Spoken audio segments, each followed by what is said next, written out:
I want to talk today about Teddy Riley and Babyface. That's that's what I want to do today. Yes. Let's. So I was among the 500,000 to however many, we don't know how many people actually were in the room at any one, even though the number kept, creeping up, and then it Yep. crashed. Yep. Creeping up, frozen. They were doing like the Clark sisters. Let me think about it for a moment, and they were like frozen. So Ah! So I was in there with the battle, which I'm trying to figure out, y'all, because one person had Teddy Riley winning it, and I don't know how. I don't know how. I don't know what you're listening to. I don't know what body work, but it ended in a technical difficulty, of course, Yeah. and we suspect that maybe Instagram broke. Although I'm going to blame it on Teddy Riley because he's got a history of having technical difficulties. I'm just going to put it out there that Teddy Riley knew he was losing badly. I think he ran out of songs after Rump Shaker.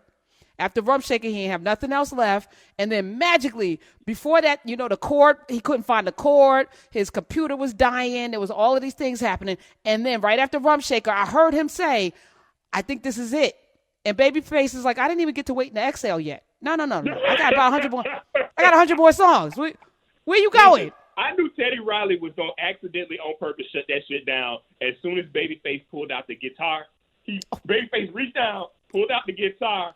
I could see it in Teddy Riley's face. He was like, "Oh shit, we gonna have to just terminate this," because Babyface pulled out the guitar and started playing. I said, "Oh, it's over. It's over." It was the equivalent of pulling a hamstring when you lose in a race. You ever do, you running and then you can't catch that person, so you grab your hamstring, because you can't verify whether or not you actually pulled it, and then you roll on the ground a little bit. That's what Teddy Riley did. I'm just lightly trolling him because, again, it was so entertaining 2 nights in a row. I just want to thank these brothers for giving us their time. And Babyface with the candles, with the Grammys behind him. He's my spirit animal of he trolls in such an elegant, such a mature, elegant, just classy kind of way. Maturity, grace. Yes. It was trolling, though. I'll say, though, that one of the things that Babyface, and if you watch the World concert, John Legend strategically placed the camera next to his piano so that you could see all of his Grammys, his Moon Man, his Oscar, his Emmy, in the whole 9 yards. And I said, really, John Legend? That's where you just had to place the camera? He earned them, and y'all should know receipts are important.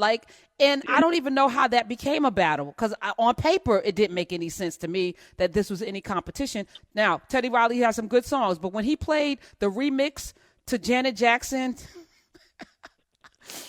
and Babyface said, we're doing remixes? We doing remixes? Oh, those count? And he was like, well, that's okay because I don't do remixes. I make original music, basically, is what he was saying. It was so lovely. It was so lovely. So shout out to both of those brothers. But that's not why I want to talk about it tonight. That's not why I want to talk about it. Can I say one more thing about that? Yeah, absolutely. And every day, every time the artists that jump in, every time Babyface's artists jump into the fray, because I realized when Tony Braxton said that the first time that Babyface played Kevin Campbell's Can We Talk, she was like, I wanted that song. I was so jealous. I wanted that song. And then he flipped on Twitter and hit Tony Braxton back and was like, then that's even. He was like, because I wanted another sad love song. Ooh. He was like, I wanted to sing that song so bad. He was like that, but when Babyface gave it to you, I was like, yo. I could hear Kevin sing another sad love song. I cannot hear Tony Braxton sing Can We Talk? And I can't hear it. Was on Twitter. Kevin Campbell was on Twitter this morning talking about, I hate it for all the people that are like, Can We Talk is like their wedding reception song. He was like, because it's really a song about stalking. He's like, it's really a stalker anthem. He's like, but listen, keep buying it, keep listening to it, but it's really a stalker song. He's like, I see you all the time, and in my mind, we go together. You know what I mean? Like, right.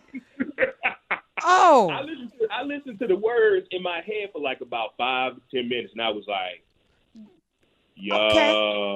Well, you don't know how people got to the altar, Drew, so don't judge. 866-801-8255. And all of this is Babyface recovering from COVID-19. He and his family.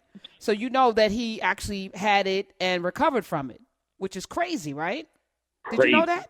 You knew that, right? I did not know that. I didn't realize. Yeah. Yeah, Babyface had COVID-19, 11-time Grammy. I'm just going to say this, 11-time Grammy winner who turned 61. That was the other thing. I was like looking at him. I'm like, what is his moisturizing process? Babyface literally he's 60. He turned 61 April 11th. And he revealed that he and his family had tested positive for coronavirus and they were recovering from it. And he ended the whole night after Teddy Riley pulled his hamstring with "Count on Me," which is the song that Tamia and Deborah Cox just did. Whitney Houston, CeCe Winans, "Count on Me," and then he did a blend of that with "Believe" with Whitney Houston and Mariah Carey. Lord have mercy. And then he did this whole nice message about the time that we're in. It was just, and he, in his moments in between, asking Teddy Riley, like, what was, how did you come to this song? What did you, like, getting the history? I felt like I was watching, like, an episode of Unsung or something. It was just wonderful. behind the music. Behind this, yes. With real musicians just talking the talk. Yeah, it was dope. But it I take that back. Twitter has corrected me. It was Toni Braxton was saying that she was jealous when Babyface played "I'm Ready," which was Tevin Campbell. I can see that. I can see "I'm Ready," but I cannot see her singing "Can We Talk." Yeah, it's too. Her voice is too deep. It's not. I just can't. But I'm ready. Hear Toni singing "I'm Ready." I can hear it. I'm ready. I can hear that. Yeah, I can hear that. It's a Toni Braxton song. I can hear that definitely. She should cover it. I think she should do that. He should cover her song. She should cover his, and then they do like a little mini Instagram coronavirus tune in. Come on show. Listen, I got a whole idea where you could get artists together who like love each other's songs, and then they do song swap, and then have them perform the songs live with not like all the extra accoutrement. Hey Drew, people listening. Somebody gonna straight steal that idea. And if y'all do it, Drew, I know you know lawyers. That's a great idea. Somebody, they listening with their pen. None of these R&B artists got a whole lot going on right now anyway. I agree. They got a captive audience. It's time to relaunch some careers. I agree. Teddy Riley relaunched for all the wrong reasons, but it was nice because he has a nice catalog of music, and it was really good. Listen, I want to thank both of them.